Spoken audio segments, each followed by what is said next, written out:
I'm going to knock you unconscious in front of your daughter, and everyone here is going to watch. Chase Langford threw a pair of black fighting gloves onto the grass at Malcolm Reed's feet. The Labor Day cookout went silent. Phones immediately rose into the air. Neighbors stepped backward, and Kayla Reed tightened her grip around her father's sleeve.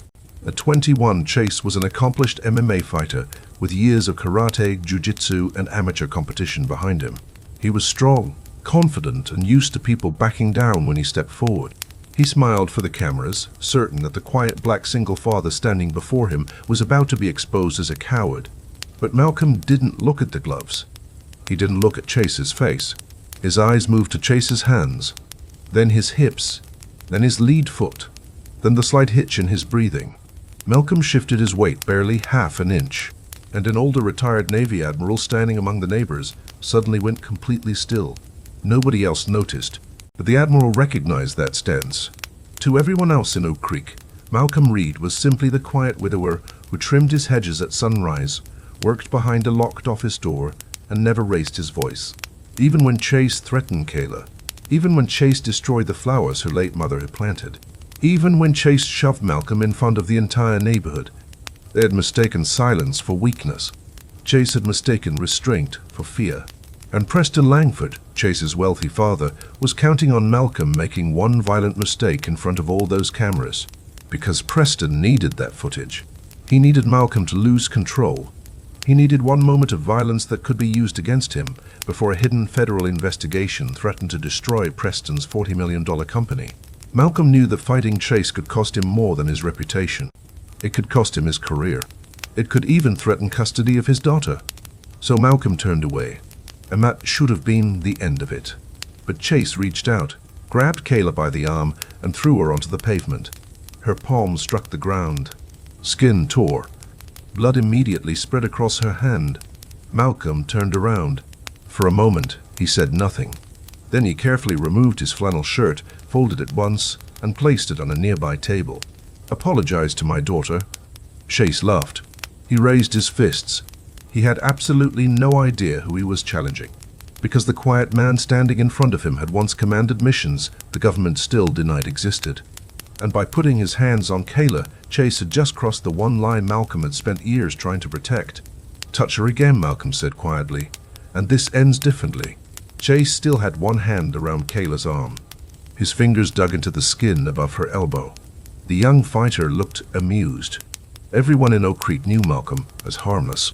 Now finally he was speaking like he meant it. Malcolm stepped forward, slowly. He didn't raise his fists. He didn't shout. He simply positioned himself between Chase and Kayla. Chase was forced to take a step backward. The conversations around the cookout disappeared. Phones lifted higher, and Preston Langford stood beside the grill holding an imported beer, smiling as though this confrontation wasn't an accident, as though it was exactly what he had been waiting to see. Chase glanced at his father. Preston gave him the smallest nod.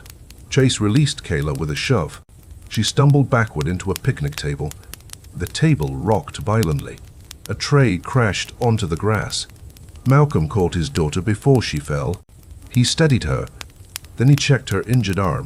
"Dad, don't," Kayla whispered. There was fear in her voice, but it wasn't fear of Chase. She was afraid of what might happen if her father finally stopped holding back. Chase misunderstood completely. He laughed. He rolled his shoulders beneath his fitted black shirt, showing off the body he had built through years of training. "She knows you can't protect her," he said. "That's the saddest part." Nobody noticed the way Malcolm's feet settled into the grass. His weight became perfectly balanced. His shoulders relaxed. His eyes focused not on Chase's face, but on Chase's hands. Preston noticed. His smile tightened for just a moment before returning.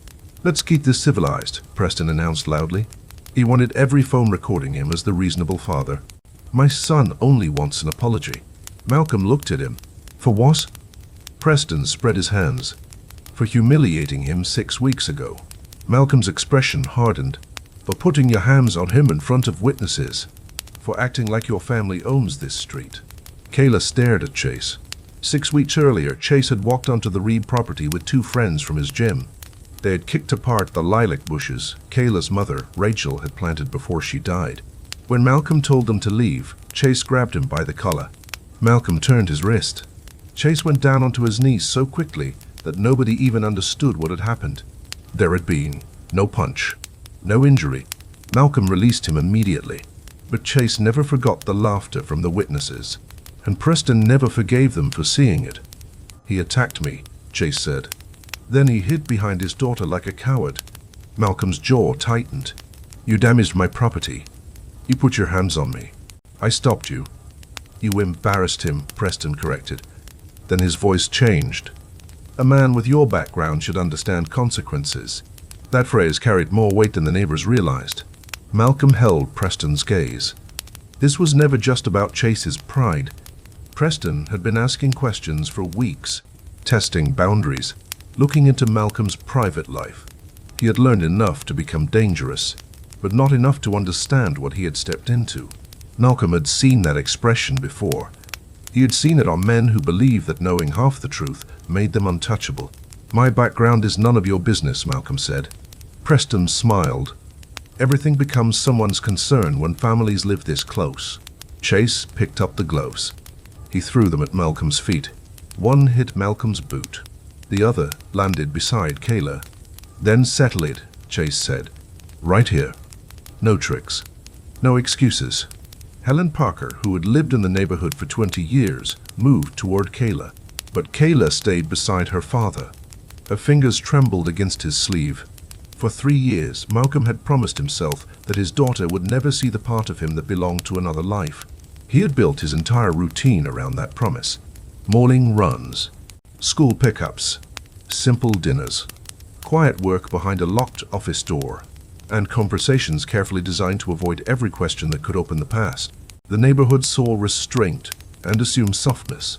Kayla saw silence and learned not to ask. Malcolm called that protection, but deep down, he knew another word for it: fear. "I'm not fighting you," Malcolm said. Chase turned toward the phones. "You hear that? He won't even defend his own daughter." Malcolm felt those words hit Kayla harder than the marks on her arm. He wanted to explain. He wanted to tell her that walking away wasn't weakness, that refusing a staged confrontation was the responsible choice. But then he saw what she saw. Chase standing there after months of threats. Preston controlling the crowd with money and confidence, and her father once again asking her to trust a silence he had never explained. Preston raised his bottle. "Perhaps this is for the best. Everyone should know who they are living beside." There it was, the threat beneath the performance. Preston wanted anger. He wanted Malcolm to raise a fist. He wanted one moment of uncontrolled violence that could be separated from everything that came before it. Malcolm didn't know how much Preston had discovered, but he knew one thing. Preston believed one violent mistake could solve the problem that had followed Malcolm into the neighborhood. Near the trees, a retired older man watched Malcolm closely. Their eyes met. Recognition flickered across the stranger's face. Malcolm looked away. Not here. Not in front of Kayla. Not after years spent burying names, ranks, missions, and men who remembered him differently. Chase stepped over the gloves. "Last chance. Pick them up, or admit you're exactly what everyone thinks you are." Malcolm moved Kayla behind him. The crowd leaned closer. Chase pushed Malcolm in the chest. Malcolm didn't move. Chase shoved him again. Harder. Still nothing. Frustration flashed across Chase's face. Then he looked past Malcolm. He saw Kayla watching, and he made the mistake that would change every life on that lawn. He reached around Malcolm. He grabbed Kayla by the wrist. Then he yanked her forward. Her shoe caught the pavement. She fell hard. Her hand hit the ground. Skin tore across her palm. Blood appeared instantly, and the small, shocked sound she made was painfully similar to the broken breath Malcolm had heard 3 years earlier beside a hospital bed. The moment Rachel realized she wasn't coming home, something inside Malcolm went completely still. He knelt. He lifted Kayla carefully. He examined her wound. "I'm okay," she whispered, but tears filled her eyes. Malcolm handed her to Helen. Then he stood. He looked exactly like the quiet widower everyone knew, but something about him had changed. He removed his flannel shirt, folded it once, placed it on the table. Nobody spoke. Chase smiled because he believed he had finally won. Preston's expression changed because he understood 1 second too late that his son had pushed the wrong man past the wrong line. Malcolm looked at Chase's gloves, then at the hands inside them. "Apologize to my daughter." He paused. "Walk away now, and this ends here." Chase raised his fists. "Make me." Chase moved first. His left hand snapped toward Malcolm's face. A right cross followed immediately. He expected speed and power to end the confrontation. Instead, Malcolm slipped the first punch by inches.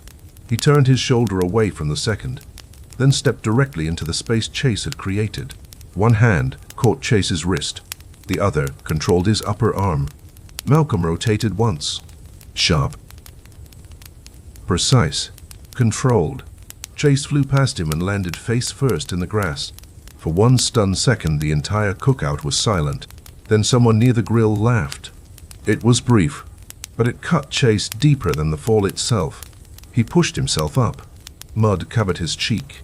Humiliation burned across his face. Malcolm had already stepped away. His hands were open at his sides. "Stay down," Malcolm said. "This doesn't need to continue." Chase looked toward Preston. His father's smile was gone. In its place was a hard stare, carrying an order nobody else could hear. Preston had built his life around never retreating in public. He had passed that rule to Chase so completely that his son no longer knew where his own anger ended, and his father's expectations began. "Get up," Preston said. "He caught you with a trick." Chase wiped his mouth. There was no blood. He stood. Phones continued recording. Some neighbors looked ashamed. They were beginning to realize they had mistaken Malcolm's restraint for fear, and Chase's arrogance for courage. Malcolm noticed everything.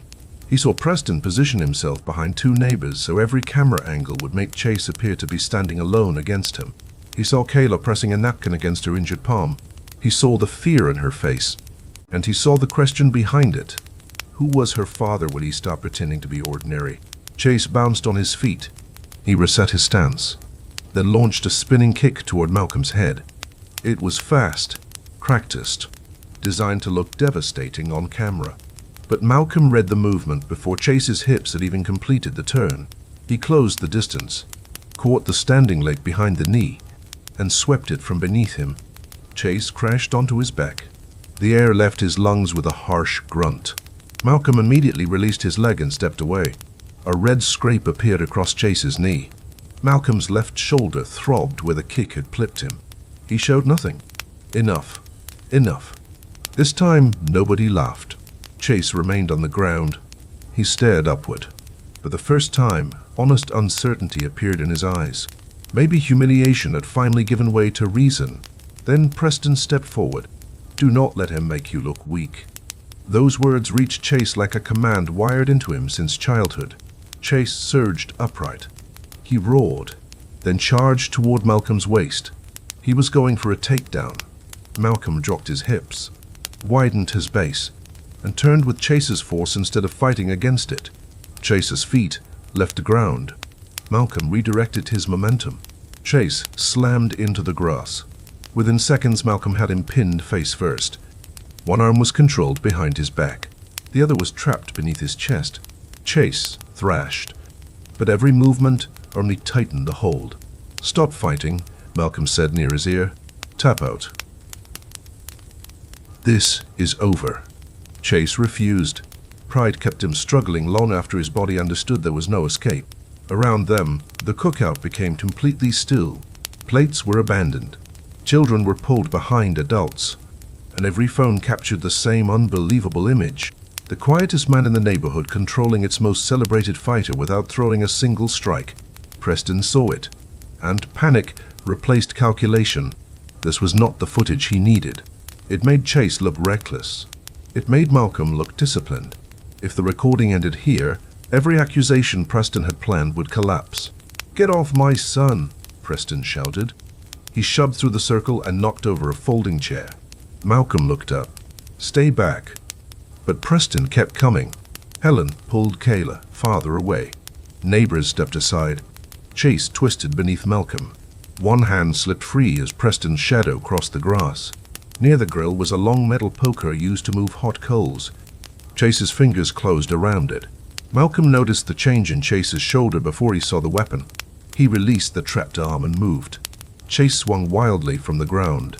The metal rod cut through the air where Malcolm's head had been. Gasps erupted. The swing carried past Malcolm toward the crowd. Then Kayla broke away from Helen. She ran toward her father. She was frightened because 3 men were converging, and she stepped directly into the path of the returning rod. Malcolm saw her before anyone could scream. Time narrowed. The crowd disappeared. Preston's voice vanished. There was only the weapon, Kayla's unprotected face, and the distance between them. Malcolm drove off his back foot. He caught Kayla around the waist. He threw his body between her and the strike. The rod slammed against his upper arm. Pain shot all the way to his fingertips. But Malcolm didn't stop. His right hand trapped Chase's wrist. His left hand ripped the poker free. He sent the weapon spinning across the lawn. Then Malcolm locked Chase's elbow and drove him flat into the grass. Both of Chase's arms were secured behind him. Chase screamed, not from injury, from the certainty that he couldn't move. Malcolm leaned closer. His voice dropped lower. "You threatened my daughter. You used a weapon. Do not move again." The command silenced even Preston. Something about Malcolm's voice didn't belong at a suburban cookout. It carried the weight of rooms where orders were obeyed instantly, because hesitation could mean someone died. The retired man near the trees stepped forward. He had watched Malcolm from the very first exchange. He had seen the economy of movement, the refusal to strike unnecessarily, the way Malcolm protected civilians before securing the threat. Now he could finally see Malcolm's face clearly. Recognition settled across his features. Commander Reed. Malcolm froze. The title traveled across the lawn like a shockwave. Kayla stared at her father. Preston's face lost its color. Chase stopped struggling. The older man continued forward. His eyes were filled with disbelief and respect. "Douglas Bennett," he said quietly. The name bridged years neither man had expected to cross that afternoon. Malcolm loosened his grip, but he didn't release Chase until 2 neighbors had moved the metal rod away. Then he checked Kayla first. Her face was pale. Her injured hand shook against her chest. "Are you hurt?" Malcolm asked. She looked from Malcolm to Bennett. "Commander Malcolm?" Malcolm didn't answer. Sirens sounded in the distance. They grew louder. Preston pulled out his phone and stepped away from the crowd. He was already talking rapidly, already rebuilding the story before the police arrived. He called Malcolm unstable. He called Chase unarmed. He described an attack that everyone on the lawn knew had never happened. Malcolm listened with one hand resting on Kayla's shoulder. The physical fight was over, but Malcolm understood immediately. The dangerous fight had just begun. The first patrol car stopped hard beside the curb. Red and blue lights washed across the lawn. 2 officers stepped out. They found Chase sitting in the grass, Preston shouting into his phone, and Malcolm standing beside Kayla with both hands clearly visible. The metal poker lay 10 feet away. Before anyone else could speak, Preston rushed toward the officers. "That man attacked my son. He used military training on an unarmed kid." One officer looked at Malcolm, then at Chase's scraped face and twisted shirt. "Sir, get on the ground." Kayla tightened her grip around Malcolm's arm. "He saved me," she said. "Chase tried to hit us with that rod." The officer repeated the command. Malcolm felt every eye return to him. One wrong movement could become the image Preston needed. So Malcolm lowered himself. His knees touched the pavement. Kayla stood beside him with blood soaking through the napkin wrapped around her palm. Helen Parker stepped between the officer and the crowd. "You're putting the wrong man down. I watched that boy grab his daughter and swing the weapon." Noah Collins raised his phone. "I recorded everything." Preston's expression changed. "Those children have been manipulated," he snapped. Douglas Bennett stepped forward. His voice remained calm. "Officer, secure the weapon and review the footage before accepting a story from the loudest person here." The officer recognized authority in Bennett's tone. He signaled his partner toward the poker. Then he allowed Malcolm to stand. Chase remained silent. His confidence had disappeared. He looked pale and angry, and he kept staring at his father as though waiting for another instruction. Preston kept talking. He repeated the word assault so many times that it began to sound rehearsed. But one video became 3, then 6. Each recording showed Chase throwing the gloves, threatening Malcolm, grabbing Kayla, ignoring repeated warnings, and reaching for the metal rod. By the time paramedics had cleaned Kayla's hand and examined Malcolm's bruised arm, the officers were no longer wondering whether a fight had happened. They were determining who started it, and who had escalated it into a crime. Chase was placed into the back of the second patrol car. Preston demanded names, badge numbers, and supervisors. "My son has a future," he shouted. "You're destroying it over a misunderstanding." Kayla watched through tears as Chase struck the patrol car window with his palm. Malcolm stood behind her. He wanted to place a hand on her shoulder, but he wasn't sure she would welcome it. She had heard Bennett call him Commander. She had watched him move like a man she had never met. Finally, she asked the question he had spent 3 years avoiding. "Who are you?" The question hurt more than the blow to his arm. "Your father," Malcolm said. Kayla turned toward him. "That is not what I asked." Malcolm had no answer he could give her on that lawn. Not surrounded by neighbors. Not under police lights. His silence returned. But this time, it didn't feel protective. It felt like abandonment. After the patrol cars left, Bennett approached. "We need to talk." Malcolm glanced at Kayla. "Not tonight." Bennett studied him, then nodded. "Preston Langford is not finished. Men like him don't confuse losing with being wrong. They confuse it with needing a better weapon." Malcolm already knew. Across the street, Preston stood in his driveway speaking to a lawyer. His face was calm again.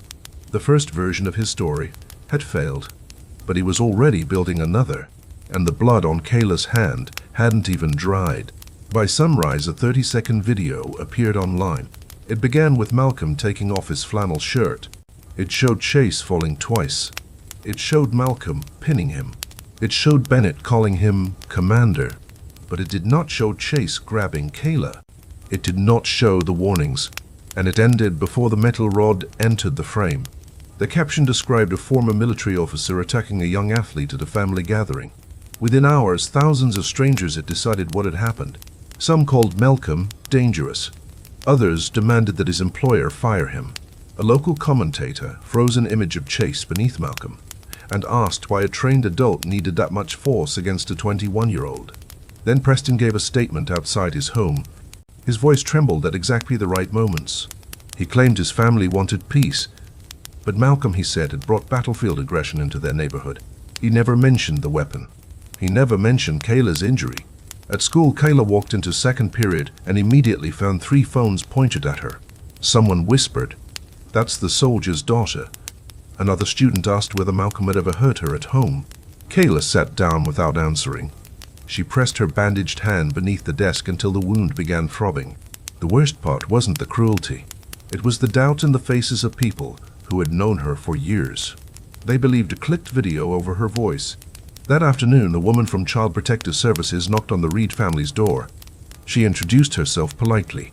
An anonymous report had described a violent former service member hiding weapons and displaying unstable behavior around his daughter. Malcolm led her inside. He answered every question.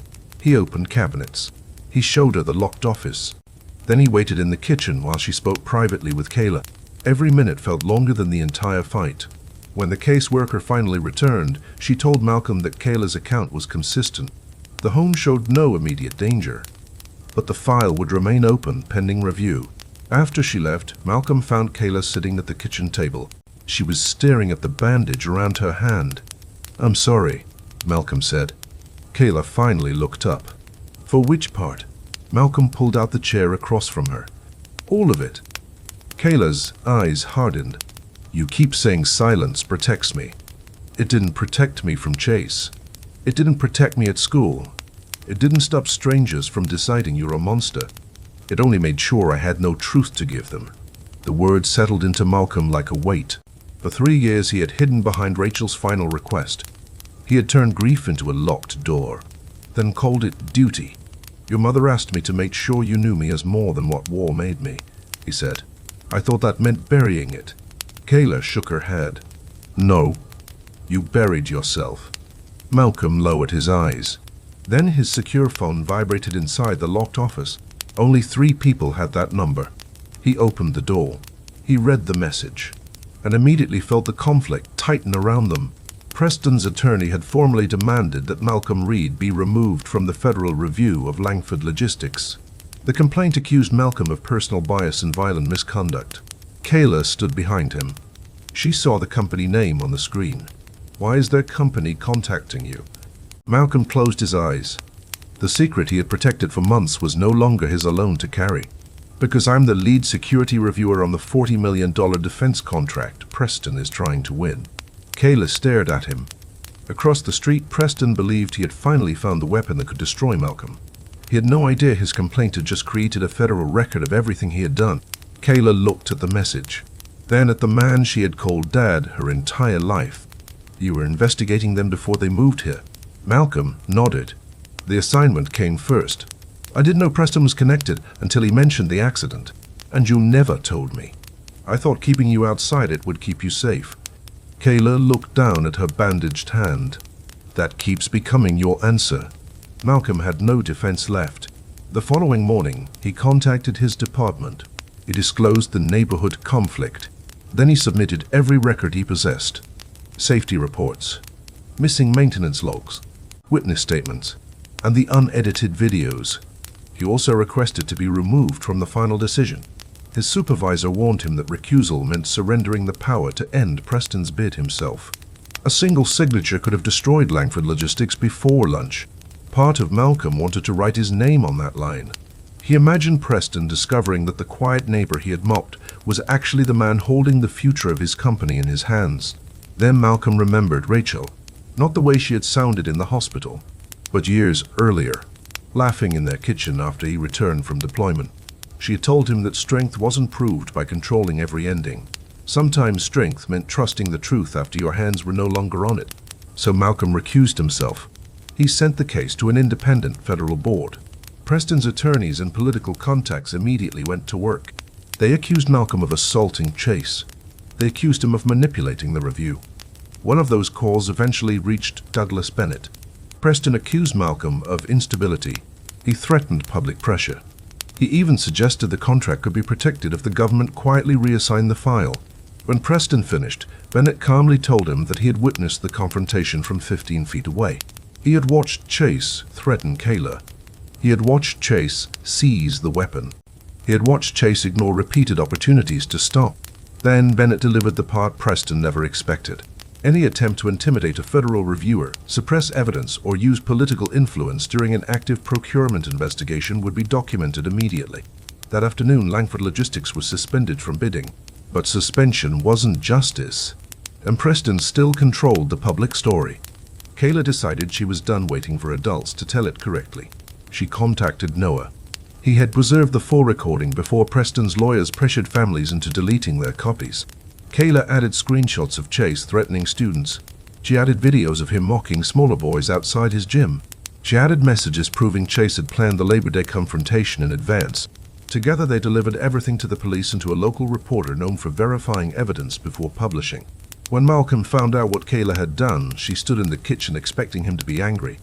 "You should have told me," he said. Kayla looked directly at him. "Would you have let me do it?" Malcolm considered lying, then shook his head. "Probably not. That's why I didn't ask." Malcolm looked at her injured hand, then at the steadiness in her face. She was refusing to inherit his silence. Pride rose inside him. So did fear. But this time he refused to let fear make the decision. "You did the right thing," he said. 2 days later, the unedited video was released, and everything changed. The footage showed Chase throwing the gloves. It showed him insulting Rachel. It showed him grabbing Kayla. It showed him reaching for the metal poker, and it showed him swinging that weapon toward her. It also showed Malcolm stepping away after every takedown. It showed him giving Chase chance after chance to stop. The reporter placed the full footage beside the edited version, then traced the payments used to spread the false clip. Public outrage changed direction almost overnight, but Malcolm felt no pleasure watching strangers turn against the Langfords. He had learned how quickly a crowd could confuse certainty with truth. 3 weeks later, the independent board completed its review. Langford Logistics was disqualified from the $40 million contract. The company was removed from the government-approved vendor list. Investigators reopened the brake failure case. They discovered altered maintenance records, concealed inspection failures, and internal messages directing employees to blame the injured driver. Preston's board forced him to resign before charges were announced. The company name remained on the building, but Preston's name disappeared from every office door he had once believed would carry it forever. Chase accepted a plea agreement for assault with a dangerous weapon.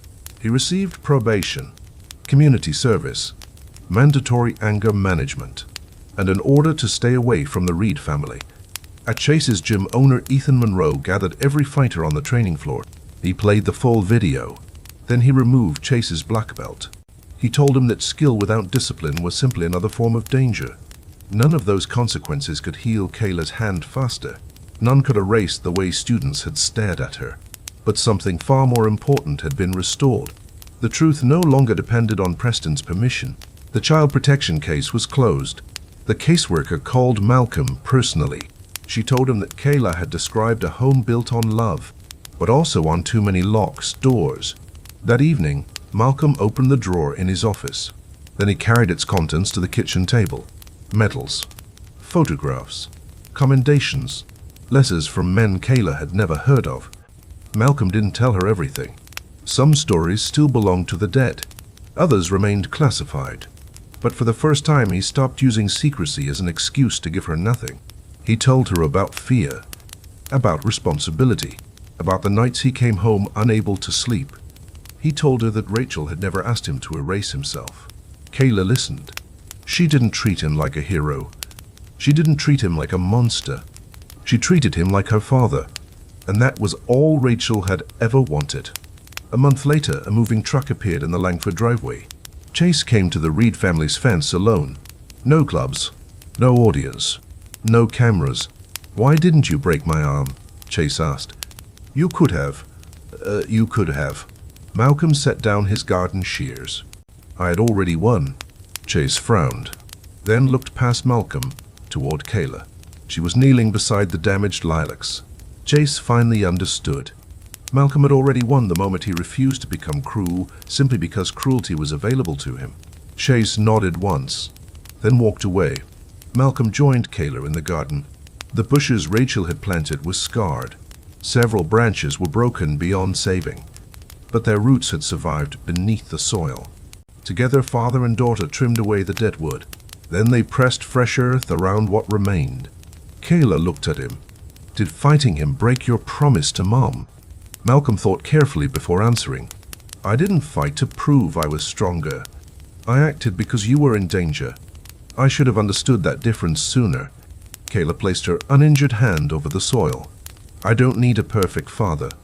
I need one who doesn't hide from me." Malcolm nodded. For once, he didn't try to improve the truth with more words. They worked until daylight faded. The street became quiet, and beneath the broken branches, tiny green shoots were beginning to rise. Small, fragile, but unmistakable. Malcolm finally understood something he had spent years forgetting. Real strength was not silent victory. It was not the power to destroy an enemy, and it was not controlling every outcome. Real strength was choosing what to protect, accepting what had been damaged, and allowing the people you love to see you clearly enough to help you grow again.